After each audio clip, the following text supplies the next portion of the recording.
student at Farnsworth Middle School, Anika Bupathy.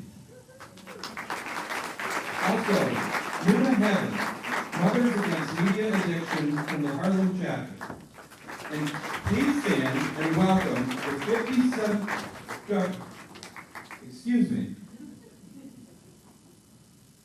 Please welcome Melinda Pson from NYSET.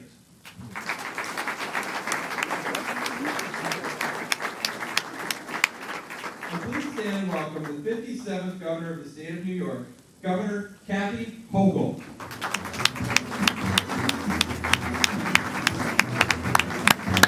Thank you. Thank you, everyone. Thank you. Here we are at last. It's Teacher Appreciation Day. Anyone know that? Anyone appreciate our teachers? Yes, yes. And what better way to show our gratitude than making history together? And today, I'm here to announce the history part. New York is now the largest state in the nation with a K through 12 bell-to-bell cell phone ban because of all of you.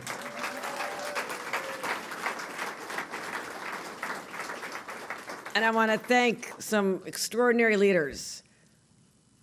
Someone who has led this organization, NYSET, not for a long time, but her impact has been profound. And she was unrelenting in this cause. You know, when people try to tell us we can't do it, it's too much, leave it to the school districts, they'll do it, know what to do. They could have done it all along. Melinda Pson was the warrior I needed at my side. Let's give her another round of applause, our president of NYSET. Muna Heaven, Mothers Against Media Addiction, the Harlem chapter, thank you so much for all you're going to be speaking in a couple moments. Thank you, Muna. Thank you for being a champion, helping us take this message all through the state. Anika Bupathy is going to be our 8th grade speaker from Farnsworth Middle School in Guilderland, who's going to tell you what it's like to be an 8th grader. Who wants to be an 8th grader again? Well, she's the brave one. She's an 8th grader. And Raj Goyle, who's the founder of Phone Free New York, will be joining us as well. I've been talking about this for a while, raised it last year, was told we needed some time to socialize it. I was ready at, hello, I mean, yes, let's just do this. But we needed to take it on the road. And I went around the state, all over the state, you know, North Country to Long Island, gathering teachers and students and administrators and principals and superintendents and the PTA and anybody who would sit down with me and hear from them about what the impact of cell phones in schools has been doing to our children. I didn't hear anything good. It was all negative, from the students on up.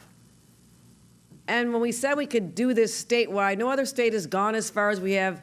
Well, maybe we could kind of, you know, just water it down a little bit, or maybe just, you know, maybe just during, you know, a couple classes you do it. And you know what? That wasn't good enough for us, right? Like, we knew that you had that distraction, that temptation sitting in their pocket that you could whip out during lunch or study hall. They would never even talk to another student during study hall or lunch. So it defeated the purpose of giving children and students their childhood back. But there were those who were opposed. They said it couldn't be done. They tried to spread misleading information about this. But they sure as heck didn't know who they were messing with, because I had 700,000 members of NYSET on my side and many other supporters, as I said, the PTA and others, and we got it done. Now I'll say this. Anybody know I'm not a mom? I say it every single day. I've been a mom longer than I've been a governor. And I'm hardwired to protect kids, my own and yours. And I never back down when it comes to what's good for our children, because your family is my fight. I've been saying this since day one, and it still continues. And it always will be. So listening to these students asking for adults to intercede, I was so struck when I met a student not far from here. I've told her story all over the state. We're in a library, gathered around in a circle, and I'm just hearing the stories, what it's like. The pressure on these kids was immense, especially the girls, who are so subjected to pressures about how they look, where they wear their makeup, are they wearing weird shoes, or what their dress looks like, or their clothes, and were they being excluded from the meeting that was going on in the girls' room at that moment? Were they not being invited to a party? They had all this on their minds when they're supposed to be paying attention in a classroom. Even they knew it was too much. Their parents never had to endure this. We didn't have this going on. And I also heard from teachers who said, we just can't compete anymore. We just can't compete with the screens. And we're losing the battle of connecting with our students. All they want to do, starting in September, they want to develop a relationship with them.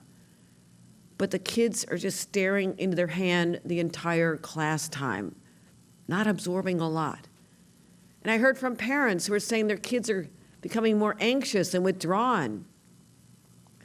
One mother's told me a horrible story. I was up in the North Country, and she said that she and her husband take shifts making sure one of them is home when their son arrives at the end of the school day, because he's so bullied during the day on his cell phone by others.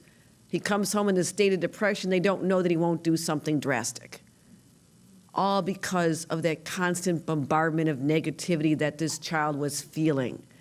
And it didn't have to be that way, and it wasn't that way before.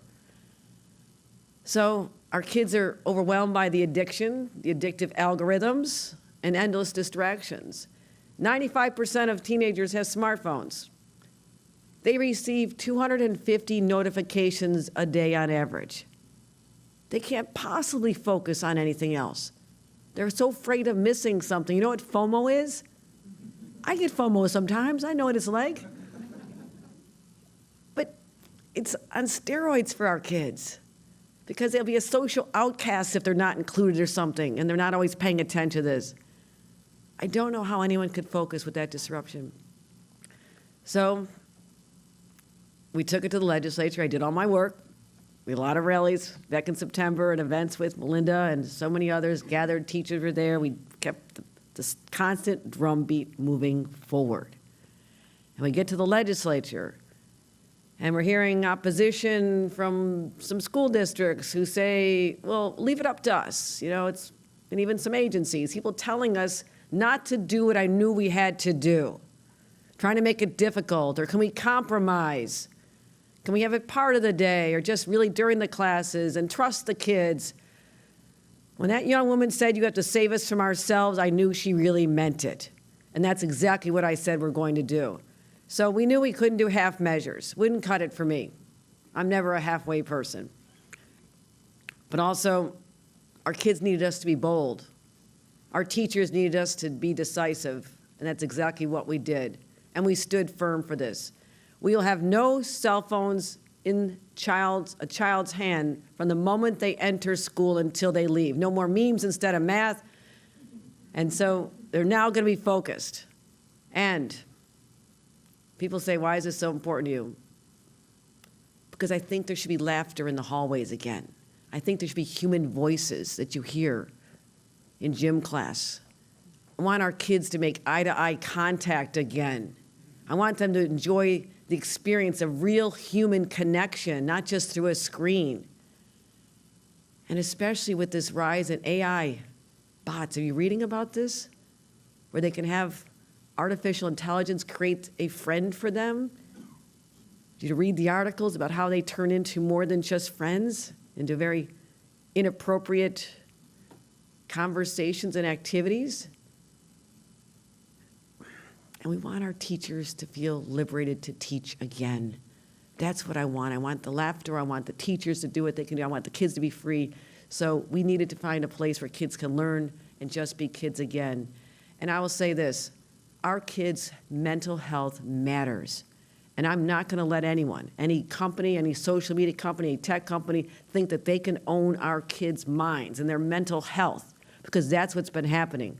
And that's why last year we took such bold action once again in telling these companies, you could not bombard our kids with your algorithms unless they've asked for that information. No more. We stood up, and the rest of the country paid attention because they couldn't even do it in California.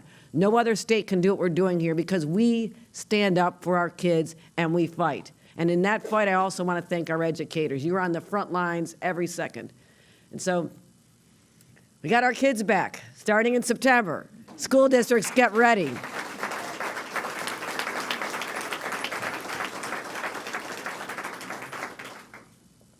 And anybody who's not sure they want to do this, go talk to a superintendent like David Blanchard. David, where are you?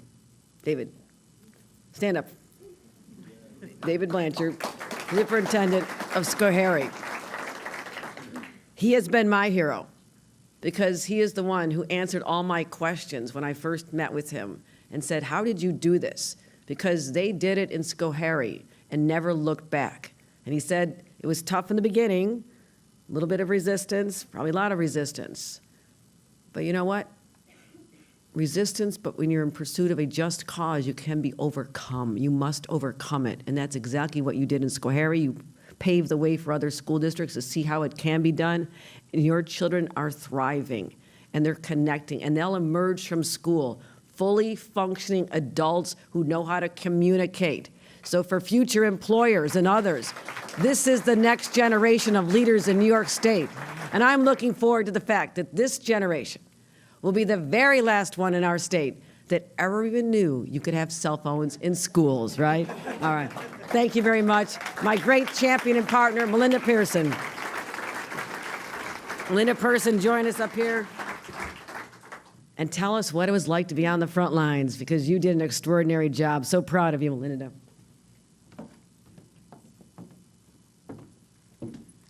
Good morning.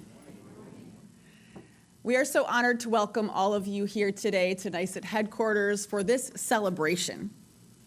And first, I want to say, Governor Hochul, thank you.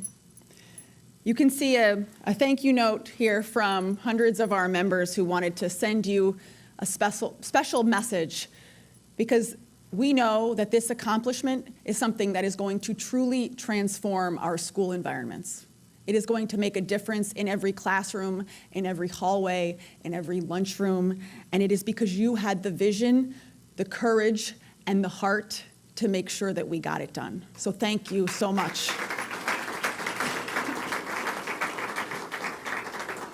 This is not just a win for the state of New York. This is a win because we are creating a model for the rest of the country. It didn't happen by accident. And I want to recognize some of the incredible partnerships that made today possible.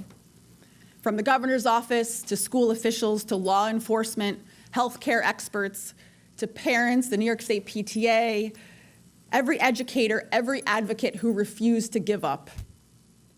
This is not about being anti-phone or anti-technology. This is about being pro-childhood. Technology has been crowding out many of the other aspects of our children's childhood because screens are so ever present in our students' lives. Phones have stolen the vital building blocks like face-to-face connection, spontaneous play, unstructured exploration, the ability to focus deeply, and the simple experience of being present with one another. And by passing a statewide bell-to-bell policy, New York State said, enough is enough. We are choosing to give our children back 7 hours of a day, 7 hours in their classrooms, in their hallways, in their lunchrooms to have curiosity, for human connection, and sometimes occasional boredom, right? Sometimes my kids say to me, Mom, I'm bored. And I say, thank God, thank God. This is the space where you get to let your mind wander, to wonder, to come up with new ideas. We are choosing to invest in real childhood with all its laughter, its friendships, creativities, mistakes, discoveries, all of those things that have been missing. Because it's in those moments when a phone isn't filling the silence that real growth happens. That is why bell to bell was the only way for us to go. But our work cannot stop here.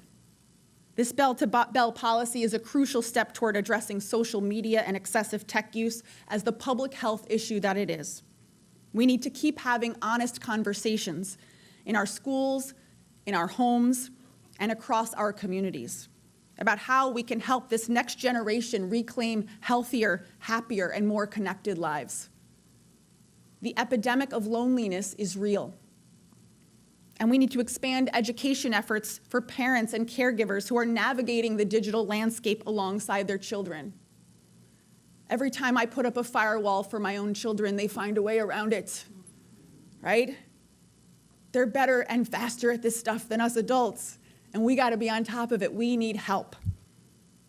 We must continue advocating for common sense policies and cultural change that prioritize the well-being of our children over big tech and their efforts to just keep making money off of our children.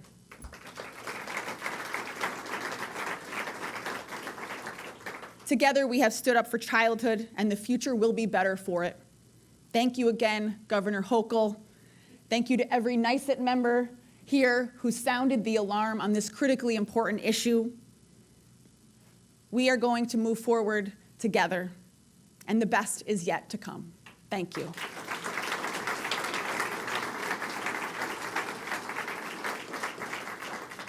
I'd now like to introduce Muna Heaven, Mothers Against Media Addiction, Harlem chapter leader and parent, as she delivers her remarks.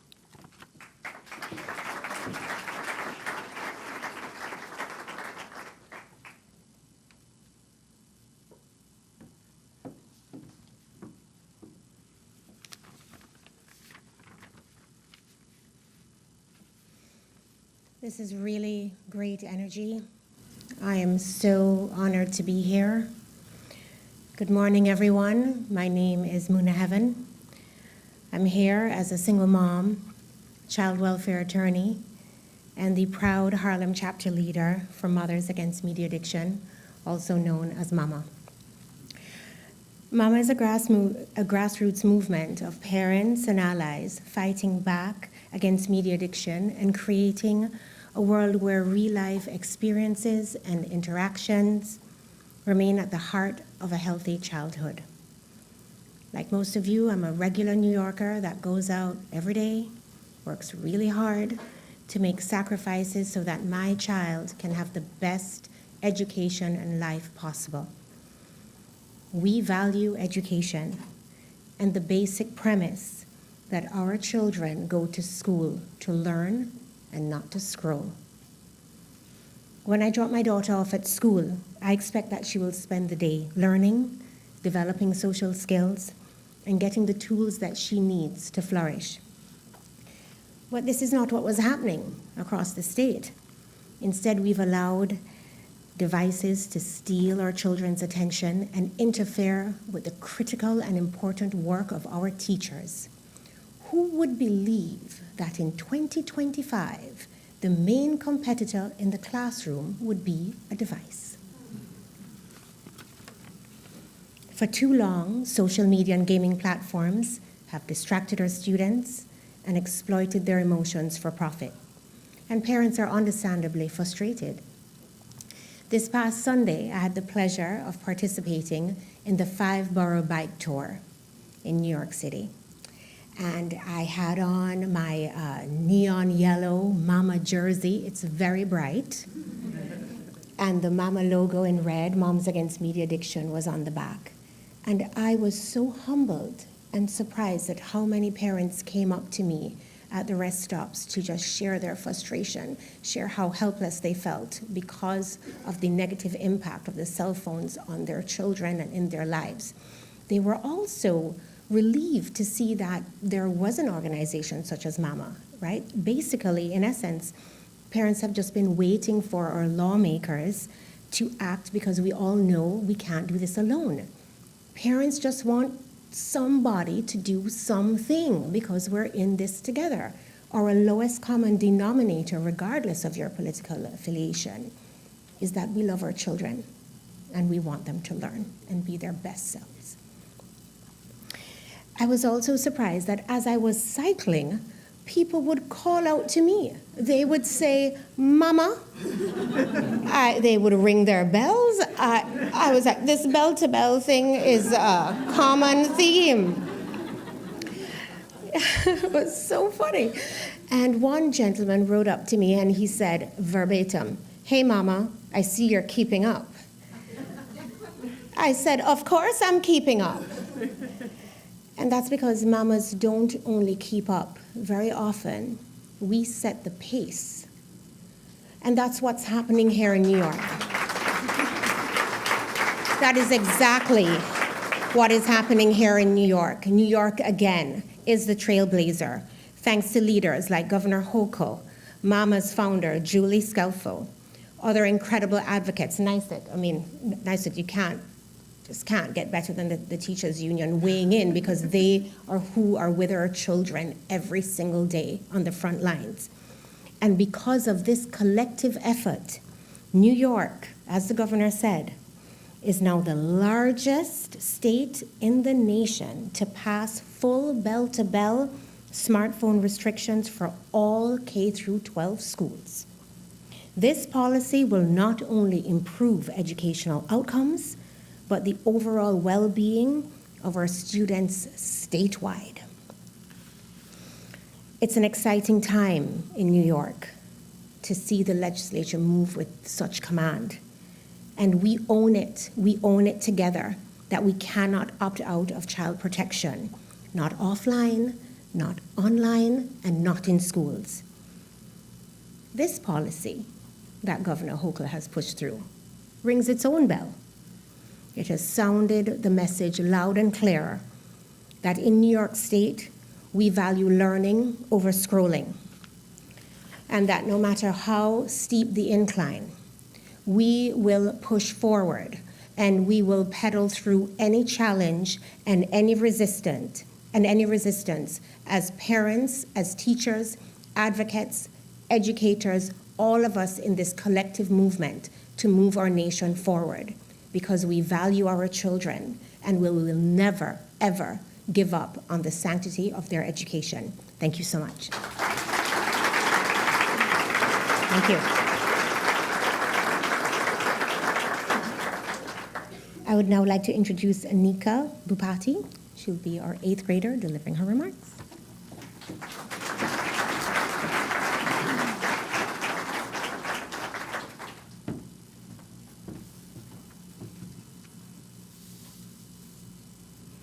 Good morning, everyone.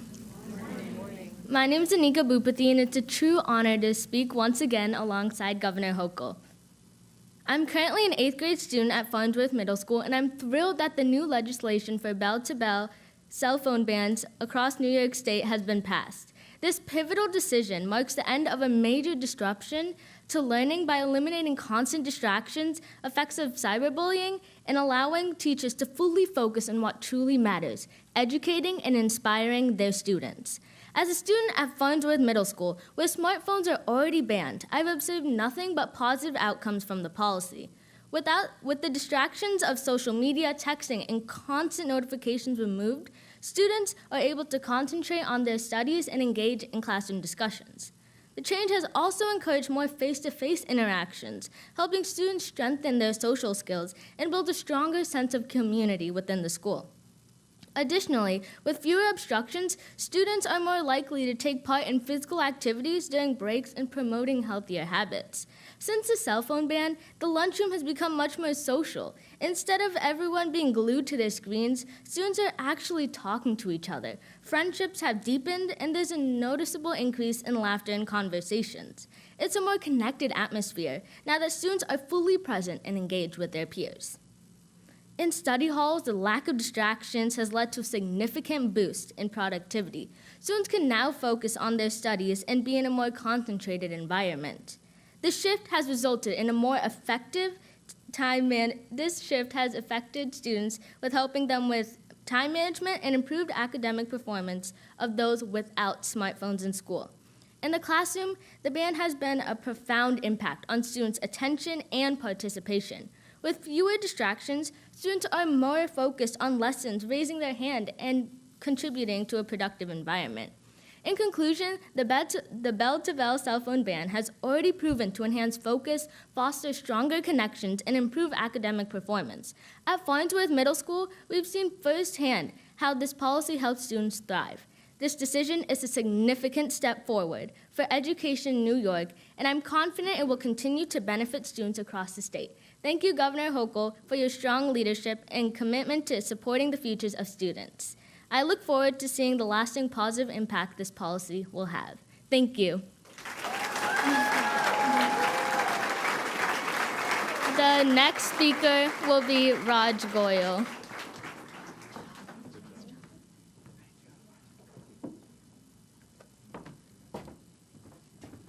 Another round of applause for Anika there. Yeah, that's great, amazing. It makes me miss my daughters there.